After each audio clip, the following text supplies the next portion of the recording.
agak berkaitan dengan ilmu tasawuf lagi. Dia menulis kitab ini sekitar umur 60. Kan sunnah dan ulama di sini perannya itu adalah menetapkan ijma dan qiyas. Kemudian ada pada di saat sini. kembali itu sudah diterima. Iya, karena dan Al-Arsalan itu sangat mendukung.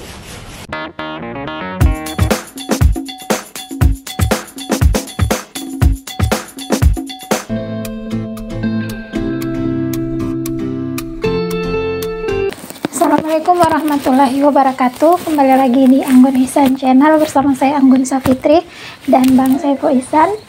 Kita kembali ke konten bincang buku, dan kali ini buku yang akan kita bincang ini agak berkaitan dengan ilmu tasawuf lagi. Ya, ilmu tasawuf lagi. Karena kemarin-kemarin kami sudah membincang beberapa buku fiksi. Ya. Jadi ini judulnya Risalatul Qusyairiyah, Induk Ilmu Tasawuf dari Imam Al-Qusyairi An-Naisaburi. Ya, bukunya. Jadi buku ini akan Bang Ipul bincang bagaimana isinya. Di sini ditulis Induk Ilmu Tasawuf. Wah, ini menarik. Ini bagaimana, apa yang dimaksudkan oleh Imam Al-Qusyairi ini dalam buku ini. Saya persilakan kepada Bang Ipul untuk membincang buku ini, Risalatul Qusyairiyah. Baik, bismillahirrahmanirrahim. Assalamualaikum warahmatullahi wabarakatuh. Jadi ini merupakan salah satu yang diceritakan dalam arkeologi tasawuf, ya, yang kita sudah bincang di seri keberapa itu, ya, yang beberapa seri sebelumnya, pembahasan sebelumnya. Nah, ini kitab Risalatul Qusyairiyah, dan ini terjemahannya, ya, yang terjemahannya dalam bahasa Indonesia.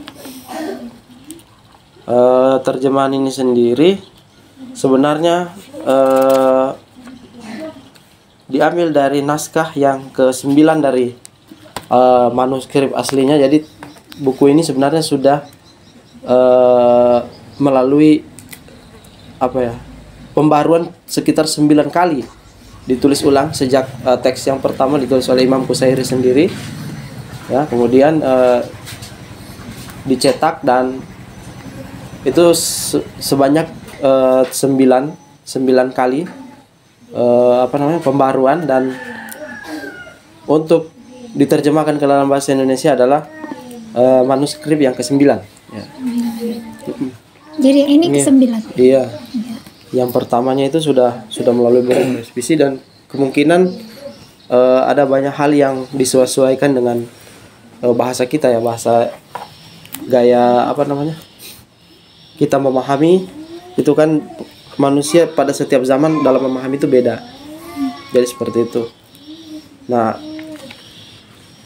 Imam Qusyairi ini, ya, itu salah satu tokoh tasawuf yang berhaluan Asy'ariyah, ya, secara teologi, dan secara fikih adalah Syafi'iyah. Makanya salah satu gelarnya Imam Qusyairi ini adalah juga Syafi'iyah, tapi beliau lebih dikenal dengan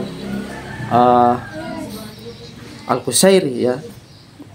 Al-Qusyairi tempatnya tinggal, dan negara yang dia tempati namanya Nisapur, ya. Nisapur. Kalau di dalam bahasa Arab disebut Naisabur, ya, Naisaburi, gitu. Nisabur, ya. Jadi Imam Qusyairi ini dia menulis kitab ini sekitar umur 60, ya, sekitar 60 sampai hampir terakhir ayatnya, ya. Ya, jadi dia sebenarnya 30 tahun itu, masih pada usia 30 tahun sudah memutuskan untuk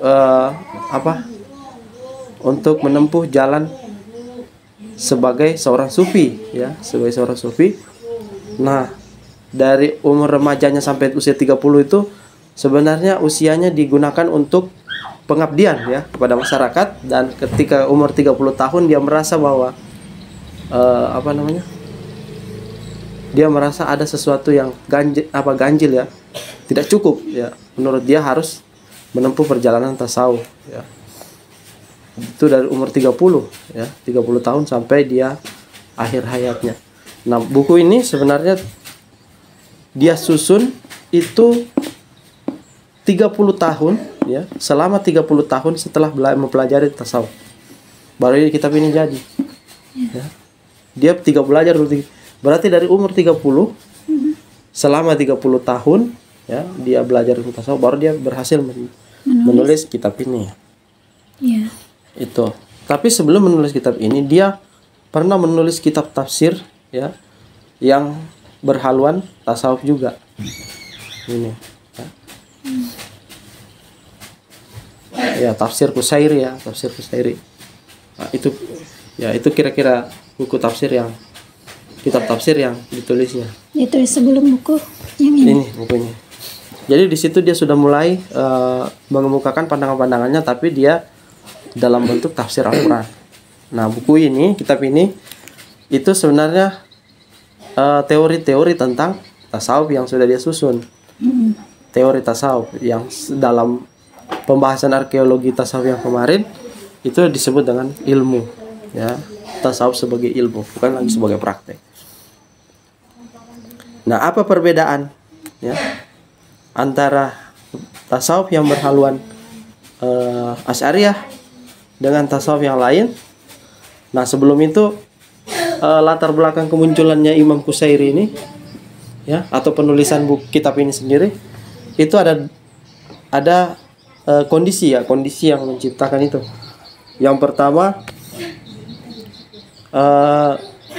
maraknya apa yang disebut dengan ahli kalam, ya, orang-orang kalam yang orang-orang pandai berdebat, ya, dari kalangan Mu'tazilah, ya, kalangan rasionalis, yang itu kalau mencari argumen itu selalu pakai dalil akal, ya, sering mengabaikan nas, ya. Nanti nas dikutip nanti memerlukan justifikasi. Tapi selebihnya itu pakai itu, ya. Jadi akhirnya kalau diibaratkan orang sekarang itu kayak kelompok, ya, Islam liberal gitu, ya. Kalau pemikiran yang liberal gitu. Nah, di satu sisi ada kelompok lain yang itu mengklaim diri sebagai pengikutnya Imam Ahmad bin Hanbal atau pengikut Imam Hanbali, yang itu cara pandangnya rigid, tekstual, ya. Pokoknya apa-apa harus kembali kepada Al-Quran dan Sunnah. Nah, itu kembali kepada Al-Quran dan Sunnah. Nah, dua itu sehingga di dalam pengantarnya ini dia katakan jadi kelompok tekstualis dengan kelompok liberal ini saling mendominasi satu sama lain. Dan Imam Qusairi melihat kondisi ini sebagai kemiskinan tasawuf, ya. Di satu sisi orang tidak peduli lagi dengan tidak peduli dengan syariat, ya.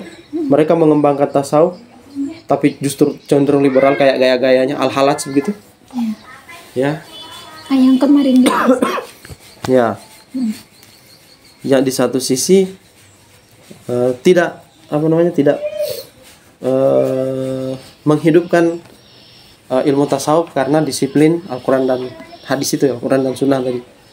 Makanya dunia tasawuf itu kering, ya, dari figur-figur spiritual, ya, Imam Junaid, ya, misalnya, atau Imam siapa lagi yang pertama, Imam Al-Muhasibi, ya. Tidak ada lagi sosok-sosok yang seperti itu. Nah, maka dia bermaksud untuk menyusun kitab yang berhaluan Asy'ariyah, ya, tasawuf yang syar'i. Yang bagaimana itu? Ya, prinsipnya adalah tidak cukup dengan Al-Quran dan Sunnah, ya.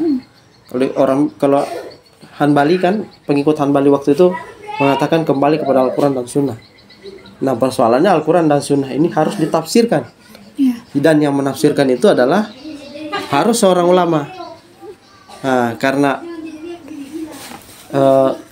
Asy'ariyah juga itu berarti Syafi'iyah, maka cara pandang Syafi'i itu, ya, Al-Quran, Sunnah, dan ulama di sini perannya itu adalah menetapkan ijma dan kias. Nah, itu ijma dan kias. Karena hasil dari menafsirkan Al-Quran dan Sunnah itu. Nah, jadi itu sini ya. Jadi tidak tekstualis, tapi dia bisa kreatif ya, kreatif seperti itu yang bercirikan Asy'ariyah. Nah, kemudian isi kitabnya ya karena sudah seperti itu ya. Tetapi walaupun dia tidak, Imam Qusairi ini dia tidak rigid, tidak tekstualis seperti Ahmad bin Hanbal, tapi dia mempertegas bahwa landasan dari satu tasawuf itu adalah tauhid. Nah, di sini dia dalam menyusun kitabnya, bab pertama yang dia tekankan adalah prinsip tauhid ya. Prinsip tauhid yang diawali dengan pembahasan ma'rifatullah. Ma'rifatullah itu artinya mengenal Allah ya. Nah, tapi menurut Abdul Qadir Riyadi yang kemarin kita bincang punya itu ya, antara ma'rifatullah dengan mempelajari ilmu tauhid itu sebenarnya dalam dua lapangan yang berbeda ya. Kalau ilmu tauhid itu cenderung pakai ilmu bayani ya, pakai ilmu logika ya, pakai ilmu burhani ya, itu pakai ilmu logika. Jadi prinsip tauhid itu dipelajari secara teori ya, logika, pakai logika. Kita pakai kayak belajar ilmu-ilmu lain ya. Nah, kalau ma'rifatullah itu diperoleh dengan perjalanan spiritual. Jadi dia wilayah irfan. Itu katanya Abdul Qadir Riyadi. Tapi mungkin untuk untuk mempertegas saja di sini Imam Qusairi bahwa tauhid itu yang paling penting dari landasan tasawuf. Apa jadinya kalau bukan tauhid? Maka tasawuf itu cenderung menjadikan orang antara dua hal. Kalau bukan dia menjadi zindik ya, menjadi orang yang tertutup ya, dan yang kedua dia menjadi orang yang bebas ya, orang yang tidak terikat pada aturan-aturan agama, dan itu bisa diragukan sebagai menjalankan ajaran Islam. Nah, itu pandangan itu ya. Jadi tauhid adalah landasan. Jadi bukan cuman jadi menurut Al-Qusairi dia bilang tasawuf harus dikembalikan ke visi generasi salaf itu ya, salaf yaitu Al-Quran, Sunnah, dan para sahabat ya, para sahabat, kemudian para ulama pewarisnya itu ya. Jadi tidak cukup dengan Quran dan Sunnah saja, tapi juga tasawuf itu tidak boleh hanya memandang dari sisi kerasionalan saja seperti orang Mu'tazilah. Nah, maka dari prinsip ini sebenarnya yang membuat Imam Qusairi nanti diusir ya dari kota Nisapur ketika dia kan hidup di dinasti Seljuk ya. Walaupun Nisapur itu jauh dari pusat kekuasaan, tapi karena nama besarnya Imam Qusairi ini bertentangan dengan Mu'tazilah ya. Ya, waktu itu kekuasaan dipegang oleh Tughril Bek ya. Maka dia diusir atau dia meninggalkan Nisapur dan belajar ke Madrasah Nizamiyah di Baghdad ya. Di Baghdad, dan kemudian ketika terjadi pergantian kepemimpinan, Tughril Bek wafat dan naik siapa lagi itu?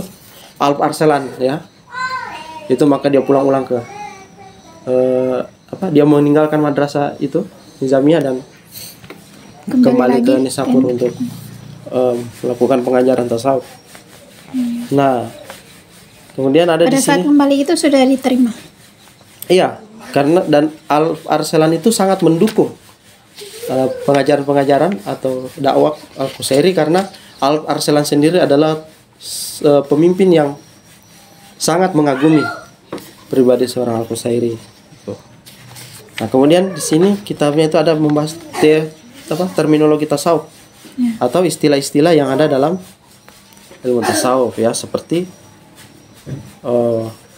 dia akan membahas makom ya, tingkatan. Berarti ini mungkin bagusnya dibahas bab per bab gitu ya. Iya, bab per bab. Cuma kita kan di sini istilahnya memperkenalkan saja supaya mendekatkan dengan pembaca. Iya.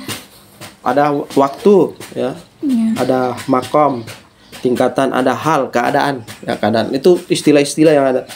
Ada juga fana dan baqa, ya, yang sementara dengan yang abadi. Itu semua istilah-istilah. Nah, istilah-istilah yang dia bahas untuk, dan di sini banyak, ada sampai 27 ya. Ada yang ada nafsu, ada ruh, ada sir yang terakhir. Sir itu berarti sudah tersembunyi, ya, sudah istilahnya orang sudah kasaf, ya, sudah tidak ada lagi pembatas antara dia sebagai makhluk biologis dan sebagai makhluk ilahi, gitu. Begitulah kira-kira tingkatan tertinggi. Dan kemudian juga dia menjadikan bab khusus di sini pembahasan tentang makom, ya, dari istilah-istilah ke-27 istilah tasawuf tadi. Dia istilah makom itu dia bahas tersendiri. Nah, ini. Oh, ada dua, ya. Makom dengan hal. Iya, tingkatan, ya, tingkatan. Tingkatan itu ada 49. Ada 49. Yang pertama tingkatan ketika orang mau mendalami ilmu tasawuf, yang tingkatan yang pertama, makam yang pertama adalah taubat. Ya, menurut ini, ya. Menurut Imam Qusairi, tingkatan pertama taubat. Ya, itu. Jadi taubat itu berarti tidak akan mengulangi lagi dosa-dosa, kan? Minimal dosa-dosa besar yang bisa dihindari. Kalau dosa-dosa kecil kan ada biasa yang luput, misalnya Suka lupa biasanya. ya, bisa suka lupa, atau misalnya dalam bercanda kan menyakiti hati orang, kan biasa itu tidak sengaja, ya. Itu yang penting dosa-dosa besar, ya, semacam berjudi, berzina, yang mencuri dan lain sebagainya, membunuh, itu kejahatan yang begitu, yang apa, dosa-dosa yang disengaja, ya, itu. Nah, tobat level yang paling rendah. Di atasnya sedikit ada mujahadah, ya kan, mujahadah. Ada halwat dan uzlah, menyendiri, ya kan, merenung, seperti Nabi waktu sebelum menerima wahyu dia merenung. Merenung itu dalam arti merenungi diri, ya, sudah sejauh mana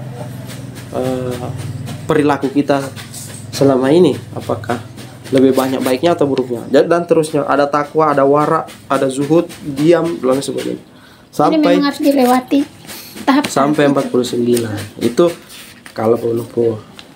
Jadi sebenarnya tidak keluar, tasawuf itu tidak keluar dari Islam, hanya saja dia mendisiplinkan diri, ya, tidak hanya sekedar sholat saja tapi tidak ada pengaruh, ibadah saja tapi tidak ada pengaruhnya bagi kehidupan di luar, seperti itu. Kemudian ada juga kondisi ruhaniyah atau apa yang disebut dengan hal, ya, atau karomah, ya, dari seorang. Jadi ketika seorang menjalankan tasawuf, melewati makom-makom spiritual itu, maka yang hadir itu di dalam dirinya adalah keadaan spiritual. Nah, al-halaj itu yang membuat dia mengatakan ana al-haq, saya adalah kebenaran, yang bisa diartikan sebagai saya adalah Tuhan, itu karena keadaan batin, ya. Bagaimana kalau gambaran keadaan batin itu seperti begini. Misalnya orang yang tiba-tiba mendapat promosi jabatan, ya kan? Jadi keadaan batinnya itu bagaimana? Senang, kan? Melunjak, jadi dia ekspresif. Atau misalnya lulus ujian, kan? Lulus ujian sarjana misalnya, jadi S1. Pasti keadaan hatinya tuh, nah, itu. Jadi dari praktek-praktek tasawuf itu yang dibangkitkan adalah keadaan. Yang paling tinggi nanti adalah karomah, ya. Karomah itu ini. Karomah, dan itu hubungannya sudah antara guru dan murid. Makanya di sini ada namanya wasiat, ya. Wasiat. Bahkan mimpi saja, mimpi itu bagi seorang tasawuf itu adalah keadaan spiritual. Ya, kalau orang-orang sufi dulu kan, mereka misalnya sholat 2 rakaat untuk dapat mimpi, istikharah, kan. Kalau kita mungkin sulit karena praktek-praktek tasawuf ini kita tidak disiplin, makanya walaupun sholat istikharah yang muncul mungkin petunjuk yang lain, ya, belum ada petunjuk yang kuat. Nah, terakhir, bagian terakhir kitab dari Imam Risalatul Qusairiyah ini adalah tokoh-tokoh, ya. Tokoh-tokoh. Tokoh-tokoh sufi. Nah, tokoh-tokoh sufi di sini antara lain ada Abu Yazid Al-Bistami yang terkenal saja. Yang terkenal ada Muhammad At-Tirmizi, ya. Ada Al-Junaid, ya. Seperti di sini ada Al-Junaid. Ada Al-Haris Al-Muhasibi yang pertama, Zunnun Al-Misri, ya, Amru Al-Makki dan lain sebagainya. Nah, yang jelas di sini tidak ada nama Al-Halas dicantumkan. Jadi di antara daftar para tokoh sufi tidak ada nama Al-Halaj di sini disebutkan. Tapi yang mengherankan, ya. Mungkin ini luput dari pengamatannya Abdul Qadir Riyadi yang kemarin. Dia melihat bahwa tidak ada tokoh, ya. Tidak ada tokoh sufi di Al-Halaj di dalam daftar tokoh di susunan Al-Qusairi. Tapi Al-Qusairi sendiri kalau dilihat indeks di belakang, ada indeks di belakang ini. Indeks tokoh-tokoh ini. Ya, ini jadi inilah serunya kalau kita mengutip ya buku yang ilmiah, ya. Di belakang itu ada indeks tokoh. Indeks tokoh tasawuf yang disebutkan dalam mungkin versi aslinya Imam Qusairi tidak membuat indeks, ya kan, tapi penerbit membuatkan indeks. Dan salah satu rahasia yang kita perlu bocorkan kepada penonton bahwa indeks ini berguna kalau teman-teman mau mengutip pendapat atau mengutip teori dalam satu buku. Cara cepatnya adalah melihat indeks. Jadi di situ misalnya ada kata indeks itu kan kata kunci. Misalnya di sini indeks tokoh, kan. Kita mau cari misalnya Zunnun Al-Misri ada di halaman berapa semua. Nah, coba buka di halaman yang ada di situ. Pasti ada namanya, apa yang di situ. Kalau tidak ada, cari di halaman yang lain, seperti itu. Nah, begitu juga di sini Al-Halaj, ya. Al-Halaj di sini kurang lebih sedikit disebutkan. Walaupun dia tidak cantumkan, ya, di dalam itu daftar, tapi dia mengutip Al-Halaj berapa kali? Ya, halaman 9, 127, 181. Jadi kalau dihitung 1, 2, 3, 4, 5, 6, 7, 8, 9, 10, 11, 12 kali Imam Qusairi mengutip atau menyebut tokoh ya, Al-Husain bin Mansur Al-Halaj, ya. 12 kali dia mengutip, dia menyebut namanya di kitab ini. Tapi kalau tidak dicantumkan dalam daftar tokoh. Ya. Itu aneh, kan? Jadi dan yang paling istimewa, ya, dalam pembahasan pertama ada nama Al-Halaj itu ditaruh, ya. Ini dia dalam menceritakan sifat-sifat Allah, ya. Nama Al-Halaj dikutip panjang, ya, hampir setengah halaman. Gitu. Itu dalam menjelaskan sifat-sifat Allah, ya. Dan itulah kalau ini induk ilmu tasawuf, mengapa dia disebut? Ya, dia menyebut ini induk ilmu tasawuf. Ya, karena di zamannya itu memang krisis. Jadi kesinambungan antara ilmu tasawuf di zaman Qusairiyah adalah kitab Risalah Qusairiyah. Nanti kitab ini menginspirasi lahir tokoh besar dalam ilmu tasawuf namanya Imam Al-Ghazali, sang maestro. Dia seorang filsuf. Ya, jadi itu dualisme dia, kepribadiannya. Dia di satu sisi sebagai filsuf dan di satu sisi dia adalah sufi. Ya.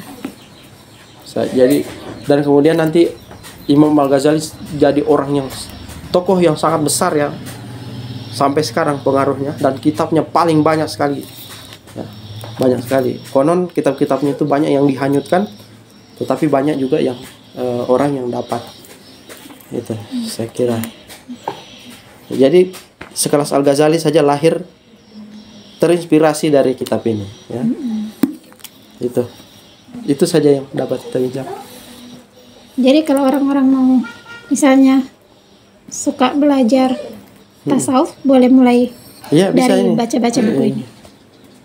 Apalagi tapi harus tetap ada gurunya. ya, apalagi kalau yang mengaku sebagai Asy'ariyah ya, pengikut Asy'ariyah, berpikir Syafi'i dan mengatakan bahwa dia adalah sunnah wal jamaah, maka rekomendasi adalah dalam mempelajari tasawuf adalah ini, di samping kitab-kitab Al-Ghazali. Al-Ghazali itu lebih modern daripada ini, tapi setidaknya penjelasan yang awal yang sederhana lebih bagus membaca ini ya, sebelum membaca Al-Ghazali. Karena Al-Ghazali itu sudah kompleks, pemikirannya sudah berbasis filsafat ya. Dia menjelaskan ilmu tasawuf tapi metode penjelasannya filsafat. Kalau ini metode penjelasannya seperti kita membaca kitab-kitab terjemahan. Belajar bisa dipelajari sendiri atau mesti ada? Bisa dipelajari sendiri karena di sini bahasa Al-Qusairi sebenarnya harusnya ada guru. Kalau belajar bersama tasawuf itu harus ada guru. Hanya saja kalau untuk sekedar baca-baca, Risalatul Qusairiyah ini disajikan dengan bahasa yang ringan, dan mungkin selain pengaruh penerjemah, tapi Imam Qusairi sendiri di sini mengupayakan kalimat-kalimat yang mudah, gitu ya. Mudah dipahami, seperti itu. Banyak juga syair-syair yang terkenal dari guru-gurunya di sini dicantumkan, ya. Banyak kutipan. Saya kira ini standar ilmiahnya tinggi sekali ya, karena banyak tokoh yang dikutip ya, lintas generasi, dan bahkan dia mengambil semacam Al-Halaj, dia membuang tokohnya tapi mengambil pendapatnya yang sesuai dengan teori yang dia susun. Itulah keprofesionalannya. Dan memang dia ini sebelum dia menjalankan praktek tasawuf, dia adalah petugas pajak ya. Jadi dia punya jasa ketika Nisapur itu sistem perpajakannya tinggi karena negara yang susah, ada wilayah yang susah ya. Imam Qusairi dia mengabdikan diri sebagai pegawai negeri setelah berhasil menamatkan studinya ya. Di sini disebutkan begitu di buku yang satu ya. Setelah dia belajar, kuliah lah gitu. Dia masuk di kantor pajak mengabdi, dan alhasil dia menemukan satu teori ya, menemukan satu metode bagaimana pajak itu bisa ringan tapi efeknya besar gitu. Ya itu ya. Dan kemudian ketika umur 30 tahun dia keluar dari dinas pajak itu kan, kantor pajak, dan akhirnya dia menempuh perjalanan spiritual sebagai seorang sufi itu. Iya. Teman-teman yang tertarik boleh langsung ya cari bukunya. Kayaknya di online masih ada itu. Ya. Ini sudah tua sebenarnya, sudah lama. Oke, barangkali masih ada lagi yang saja disampaikan. Iya. Jadi itu tadi bincang buku tentang buku Risalatul Qusairiyah ini, induk ilmu tasawuf. Jadi kalau teman-teman yang mau belajar boleh baca-baca dari buku ini, belajar tasawuf, silakan langsung cari bukunya, beli dan baca, dan usahakan jangan yang bajakan ya. Hardcover itu ya. Jangan yang bajakan. Oke, sampai di sini dulu bincang buku kami. Kalau misalnya teman-teman ada yang kurang berkenan dengan penjelasan Bang Ipul tadi tentang buku ini, boleh kritik dan sarannya langsung di kolom komentar. Kalau ada sanggahan atau mungkin ada referensi lain tentang tasawuf, ilmu tasawuf, boleh langsung dicantumkan di kolom komentar.